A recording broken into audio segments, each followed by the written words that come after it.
Our gospel reading for today evokes the immortal words of Pete Townsend and the British rock band The Who, as John the Baptist is asked the question, "Who are you?"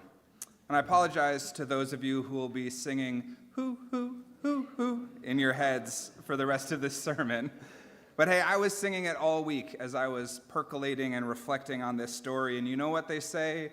Misery loves company, so. I also spent a good portion of the week thinking about how I would answer that question for myself. And for much of my adult life, I was the guy from California. Actually, I should specify, because that was after college. In college, I was the guy from Northern California, but since we're in SoCal, we won't go there.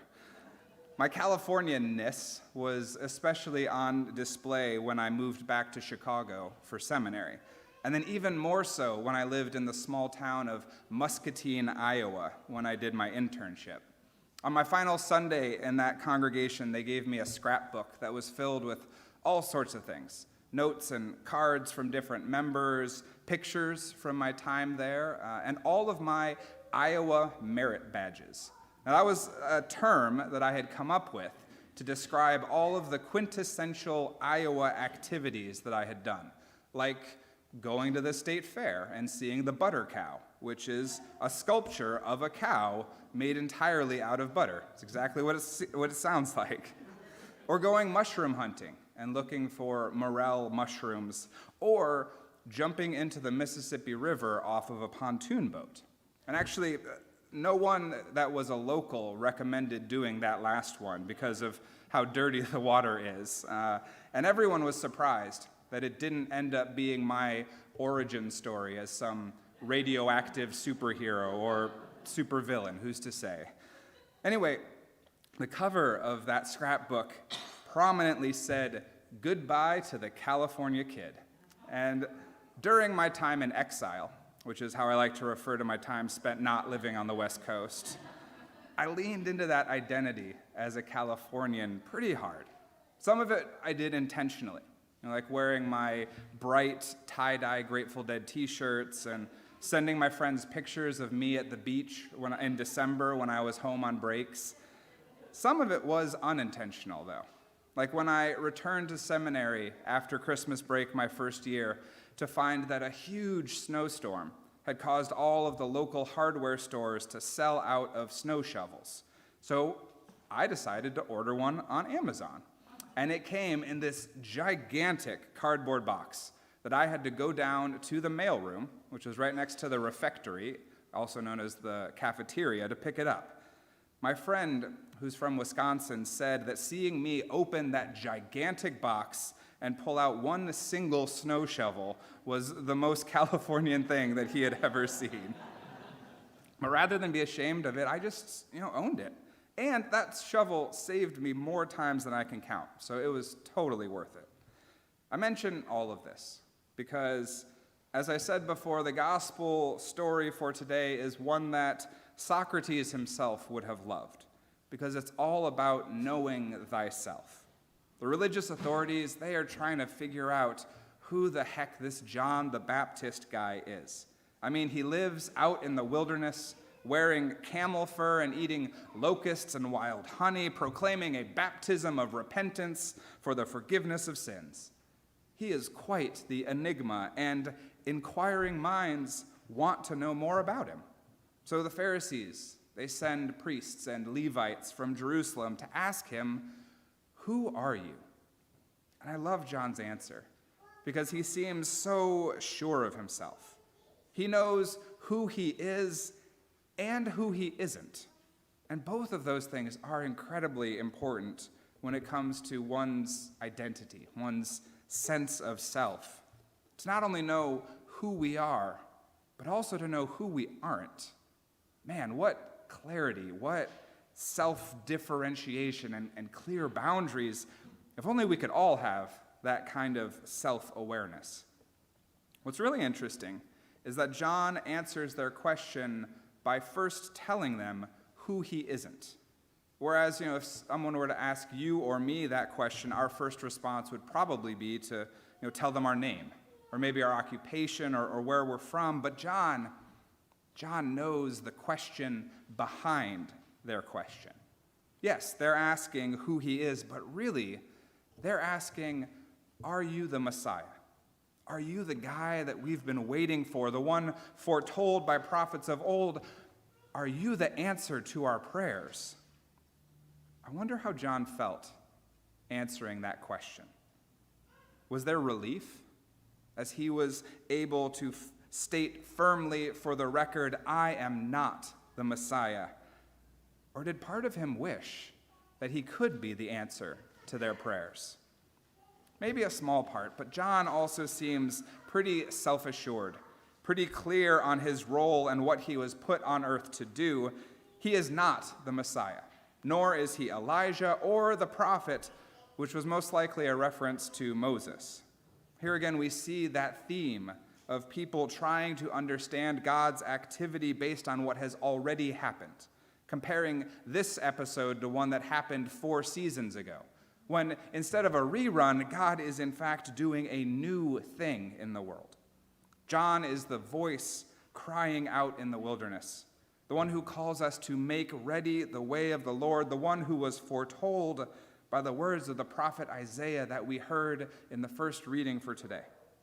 He is not the light, but he has come to testify to the light, so that all might come to believe in Jesus, who was sent to be the light of the world.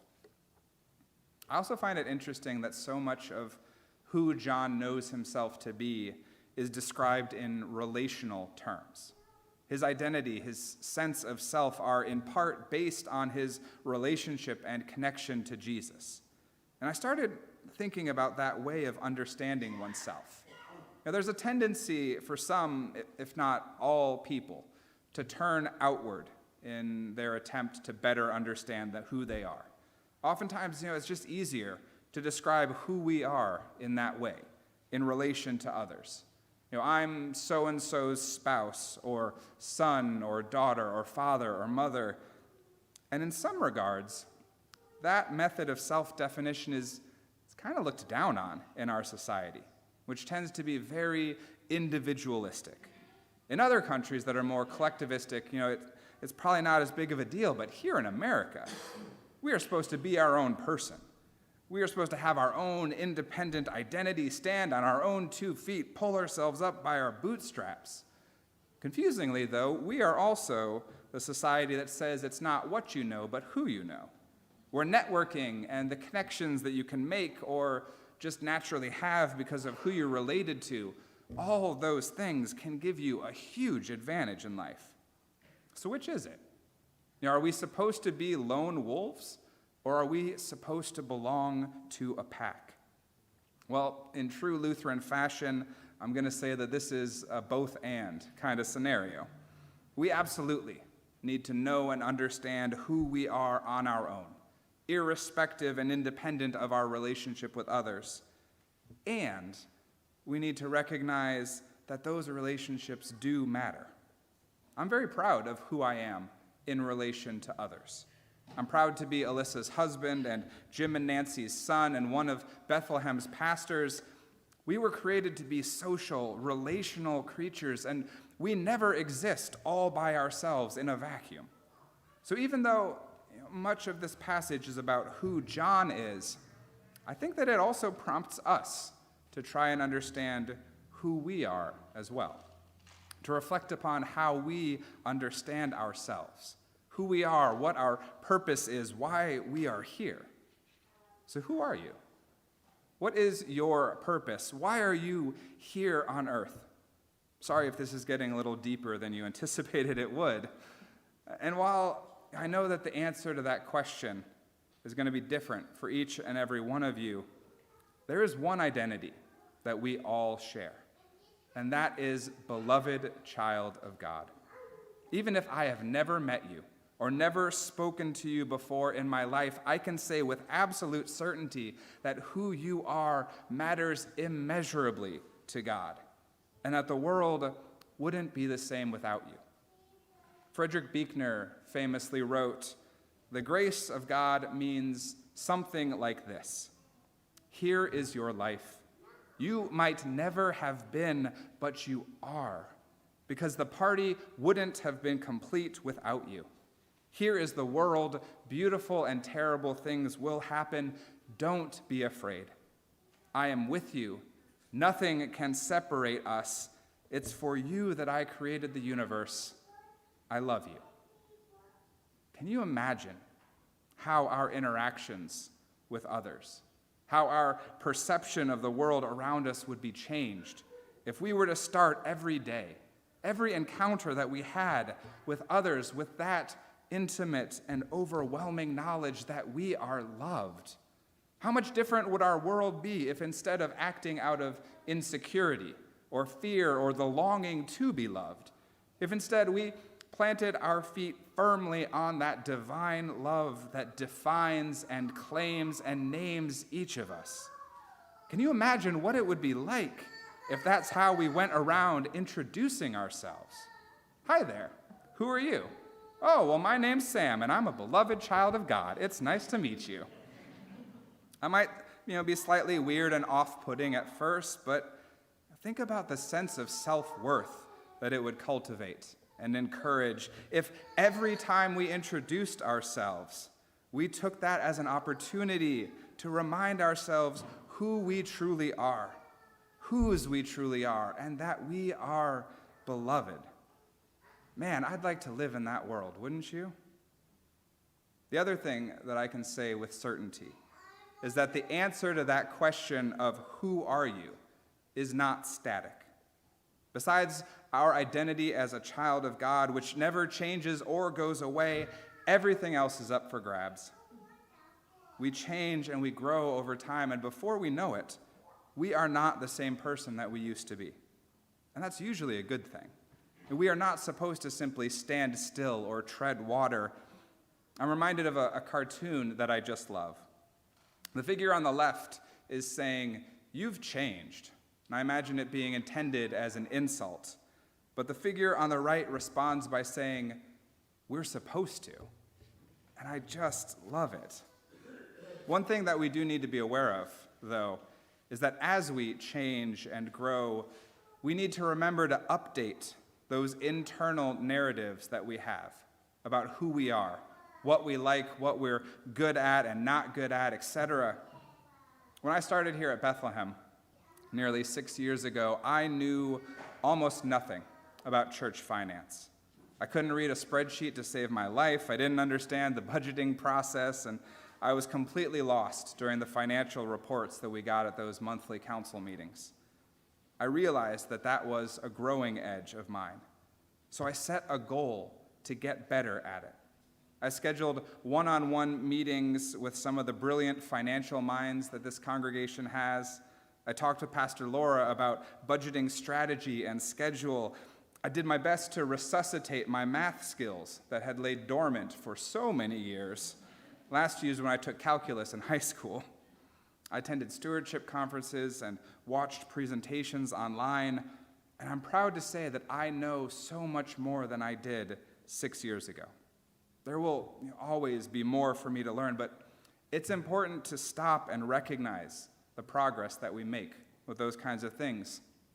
And yet, despite all of that work, I sometimes still slip back into that old way of thinking.